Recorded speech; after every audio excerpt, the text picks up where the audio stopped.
It is the show that shakes the Southland Clemson sports talk, and here is our interview that we were fortunate enough to do with Clemson University Athletic Director Graham Neff earlier this week. He is Clemson University Director of Athletics, Graham Neff. And Graham, thank you for joining us. Give us some of the insight into the nuances of hiring Clemson's new head coach, Erik Bakich.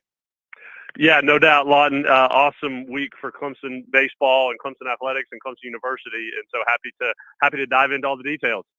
You know, first and foremost, I think people wonder, okay, is there always a file of names for the athletic director kind of getting into that role? Like, is that one of the things D-Rad tells you on the way out? It's like, look, you need a list. You got to have a backup baseball coaches. You got to have, I mean, how does that search kind of come together? I mean, is there a file? So the proverbial list in the right-hand drawer, you know, I don't know that I literally have that, or at least had that in baseball. But listen, it is our job, my job, to have a really heavy ear to the ground and just eye and sense of the landscape and who's doing well out there. And you think through things all the time. And so, by no means do we have that level of specific preparedness for any of our 16 head coaches, but have to be very attuned to it. And then obviously as you get into seasons and tracking things and tracking your program, very, very a lot of due diligence that comes into it, a whole lot more than just the past 15 days that we had a baseball coach search. So had names, had thoughts. Erik Bakich had been on my list, so to speak, again, literally or not, on my mind certainly for years, to be quite frank. And so it was one of those that once you are approaching a decision and then ultimately, are in a search process, are very well prepared. It's usually not a fresh start unless there was a unique transition because of a leaving or a circumstance of a firing, but that certainly wasn't the case here. He's on Twitter at Graham Neff, again, Clemson's athletic director, joining us here today. So there is loyalty, allegiance, whatever you want to call it, to coaching staffs, and those that, felt like, okay, Monty Lee was a game away from maybe still being in that seat. What would you say to those fans listening to the program today that, kind of feel like, hey, if you win one at the ACC tournament, you're in the NCAA tournament most likely? I mean, is that the difference? I mean, we talk about razor-thin margins. Is that potentially the difference here? Well, you took the word or the phrase out of my mouth, Lawton, razor-thin, and most sports it is, and 10-3 is a struggle in football, and whereas 13-0 is really, really hard. And that's just the difference of a couple plays here and there, at least for Clemson this past fall. And, right. and a lot of sports is like that. In baseball, perhaps even more so just because you can get so hot so quick. And we're living it right now. We're here kind of in middle of the week of Omaha, and Ole Miss, who was the last, by all measures, I think even, the selection committee, as they ranked them, said it. Ole Miss was the last team in for the NCAA tournament in baseball. And very controversially at that, I might add. And dudes haven't lost, and they're in the driver's seat, to get to the National Championship Series in Omaha. And so baseball, I feel like, is much or more than a lot of other sports where you can just get hot, right? Whether that's college baseball, we see it in MLB and things like that. And so, yeah, that just happens. But I think that you look at the totality and the book of business, so to speak, with where the program was at and maybe the trajectory where we're headed. And so, yeah, for this year, for this resume, so to speak, whether it was razor thin, whether it was a game here or there, or ACC tournament or not, not sure. Obviously, we were on the wrong side of it, but the totality of the evaluation and the comprehensive review of that is certainly how you have to take two steps back and then look to evaluate and make decisions. And so that's what we did. And obviously, with Monty and Coach Lee, just such a first class person, first of all, and let alone coach and how he's led the program for 7 years. And so just makes that type of decision that much more difficult when it's a coach that has approached it the way that Monty has for 7 years, let alone his professional career. But that to be said, we did chart a new course and couldn't be more excited where we landed with Coach Bakich. Erik Bakich taking over the job again, spent time at Michigan, 10 years, went to the national championship game back in 2019. And I found it interesting. He said in an interview I was listening to recently, and I guess this is kind of piggybacking off of what we just mentioned, he was asked about rebuilding the program. He said, oh, no, this is not a rebuild. This program's ready to go, and he's got high expectations. I mean, when was the the first moment when you sat down with him that you thought, okay, he's kind of got the it factor that we're looking for? So a couple of key moments throughout that I'll touch on and happy to share. And like I said, though, that Bakich was a name on the list for years, and obviously with his original ties here to Clemson, uniquely just positioned, let alone what he's achieved throughout all of his stops and taking Michigan to the national championship game. A couple of things with Erik, his unique profile, not in a couple sense, his resume, so to speak, and his experiences. So he's a younger coach by and large. He's 44. But he's been a head coach for 13 years. He was first the head coach at Maryland when Maryland was in the ACC when he was 31.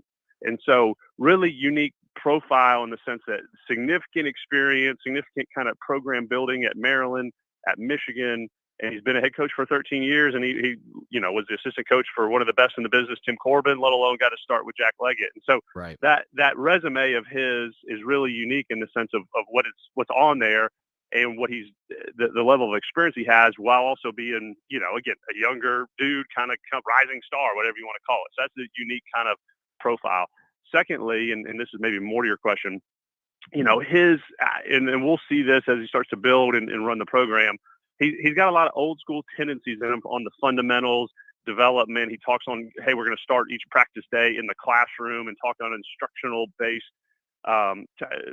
baseball development. So that those new school tendencies that he probably learned from Corbin and somewhat of Leggett, and just as he's kind of come up in the business, but new school aspects of it, very heavy on data, tech, kind of body movement mechanics. He's actually an original kind of exercise science and strength coach. So big on the body movement and mechanics side of things. And so some of the old school with new school kind of approach to how he's going to develop ball players and run Clemson baseball, I think was really compelling and just jumps out, kind of to answer your question, jumped out really early of his approach and cerebral approach to being the CEO of Clemson baseball and running a program. So throughout the conversations that he and I had and our search committee had over the past couple of weeks, very, very early jumped out, not only understanding his resume and skill set, but that also, gosh, this is a unique baseball mind here and baseball leader that could really, really fit here at Clemson. Again, Graham Neff, Clemson University Director of Athletics, with us here on the program today. So, Graham, a number that maybe there's a portion of the fan base, maybe they're not hardcore baseball fans, don't quite understand, 11.7. In this NIL era, is there any way that, and again, I know Clemson University, you guys can't technically do it, but do you foresee some kind of NIL at some point helping out with scholarships and things of that nature to compete with some programs who maybe don't have to follow said limits? Right. Great question and topic. I'll answer it in a couple different areas maybe, because it is really important. It's really critical. And as we were going through and talking and recruiting coaches and just so they can understand the circumstances and how we can compete. So a couple things. 11.7. Yes, that is the NCAA maximum limit of baseball scholarships you can distribute. And that's what Clemson is limited to, as is Virginia and Vanderbilt and Georgia Tech, whomever. So that's the NCAA limit. Now, that may change down the road in the not too distant future, where there might be some deregulation, in which case schools may be able to offer more scholarships for various sports and basically, hey, invest how you want. That's not here and now, but that's a little bit on the horizon maybe. So that's one thing for a future state. Right. Current state, NIL, you reference it, and that's a whole nother topic that maybe that's for a different show.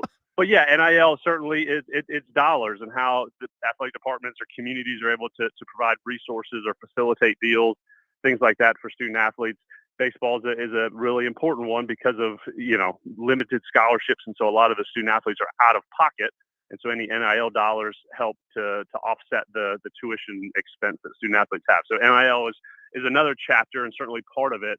But what I want to really focus on is things that we can do and we have built here at Clemson administratively to support that 11.7. And so it's not adding to the 11.7, but the way we talk about it is 11.7 stretchers. And so things like the state scholarship, and that's not a new thing, and that's been in effect for years, and it's kind of academically based, but those are real dollars, and those can be achieved. And so for in-state students that we recruit, or Coach Bakich would recruit, those are dollars that help stretch the 11.7, so to speak. It's not more scholarship of the 11-7. It's just obviously additional stacked scholarship on top of the athletic scholarship. So that's been in effect for a while. Here's a couple of the new things that we have done here at Clemson Athletics for baseball just over the past really semester. One is what's called the Alston dollars. And so it was a Supreme Court case that happened last summer that makes it permissible for universities to provide up to $6,000 each year to all your student athletes. And it's permissible. You don't have to, and it does not count against your 11-7, but it's additional dollars. We've taken a very aggressive approach with that we started. We were one of the first schools to announce to start that. So that actually started this past spring semester. And we've been very aggressive with it in the sense of, regardless of what percent scholarship you're on, if you're a baseball player and you're on 25% scholarship, you can earn the $6,000. So there's a lot of nuances in it, but that's an 11.7 stretcher that we've been aggressive with to help provide dollars to student athletes. Summer school, we've fully funded summer school, so that's available for baseball student athletes that they can take classes in the summer. I know a lot of them play in the Cape and things like that, but there's those type of things that really stretch the 11-7. Academic common market is another thing. So there's plenty of tools in the toolbox, again, that haven't always been there for Clemson baseball, but we've taken strategic steps here over this semester to really add more of those resources for Coach Bakich and staff to stretch those 11.7 scholarships. Well, in the future, it will be interesting to see, how all of this shakes out with that. And for people that don't know, there are schools, because of their circumstances, I would say Vanderbilt is one, right? Vanderbilt's one of the schools that can kind of get past the 11.7, I believe, being a private institution. So there's a lot of advantages that they have that now Clemson trying to, close that gap, so to speak, in terms of recruiting. And again, we're talking with Clemson University Director of Athletics, Graham Neff. So, Graham, let's shift gears a little bit. And I know I would get into when you expect Coach Bakich to finalize his coaching staff, but you may not have the exact timeline on that. Let's talk a little college football, and maybe more importantly for Clemson Tiger fans, the updated ambiance of Death Valley. How are things progressing as we close in on the college football season? Ambiance, wow, that's a good word. I will say, Lawton, to your pseudo question, listen, for the staff, expect something. We're here on Tuesday, the 21st, sometime this week. He's got a handful of spots to fill out. Obviously, his pitching coach, hitting coach. So we should hopefully have those announced here in the next couple of days, maybe by end of the week, and then some of those other support staff roles. So he's moving and moving quick. So we'll be able to roll those out here, I think, in short order. Ambiance of the Valley. So yes, the scoreboard, the video board is going up for those of you that have seen pictures, and there's the steel and the superstructure. So you're able to get a great sense of the order of magnitude of the new video board over the hill. It's going to be really, really slick. In addition, not only the video board over the hill, but replacing the ribbon boards, we call them, on the north and south side of the upper decks, the boards on the west zone as well. And we're redesigning, so to speak, the Ring of Honor and the National Championship and ACC Division years on the facades of the north and south deck. So a little bit of just that cosmetic upgrades there. The new Masters Club, which is the third level on the west zone, that'll be online this fall as well. Seats 650 club members, very similar to the west zone and the south club, et cetera. So that big project, or that big component of those projects, will be done this September 10th for the Furman game. I keep telling our staff that, it's not an if, but it's a when. We have fought some of the logistics and supply chain issues that so many of us have fought socially and globally and with construction projects or otherwise. But we'll be ready. It might be paint drying on Friday night before the Furman football game, but we'll be ready this fall. And then lastly, there is a second phase to this project for the Valley that will be ready for the 23 season. So not this year, but next year, which would really be focused on the football locker room and recruiting areas on game days there at the bottom of the west zone.